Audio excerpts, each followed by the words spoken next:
Hello guys, আপনারা সবাই কেমন আছেন? আশা করি সবাই ভালো আছেন। আমিও ভালো আছি আলহামদুলিল্লাহ।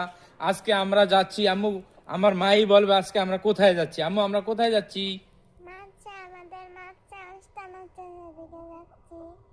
আচ্ছা ঠিক আছে, আমাদের মাদ্রাসায় অনুষ্ঠান হচ্ছে, এদিকে যাচ্ছি। হ্যাঁ, তুমিও যাবা? আচ্ছা, ওইখানে কি আমাদের বিরিয়ানির কোনো ভালো কোনো কিছু আমাদেরকে খাওয়াবে? আমি জানি না, যা দেয় না খাইলো আমরা না খাইলেও কোনো সমস্যা নেই। ঠিক আছে, তাহলে তুমিও যাচ্ছ আমাদের সাথে? হ্যাঁ, অবশ্যই। ঠিক আছে তাহলে গাইস, আমরা সবাই যাচ্ছি। মাশাআল্লাহ, এই যে দেখতেছেন এই ফুলগুলো নিয়ে যাবা না? এই যে আমাদের ফুল। তো গাইস, আজকে আমাদের ভালো একটা ব্লগ আসতেছে, খুব ভালো সুন্দর একটা ব্লগ আসবে ইনশাল্লাহ। আমাদের ব্লগটা আপনারা দেখবেন। এই ভিডিওটা শর্ট ভিডিও হিসাবে তৈরি করেছি, এই ভিডিওটা প্রথমে দেখবেন, তারপরে রাতে ইনশাল্লাহ আসবে আমাদের ব্লগ।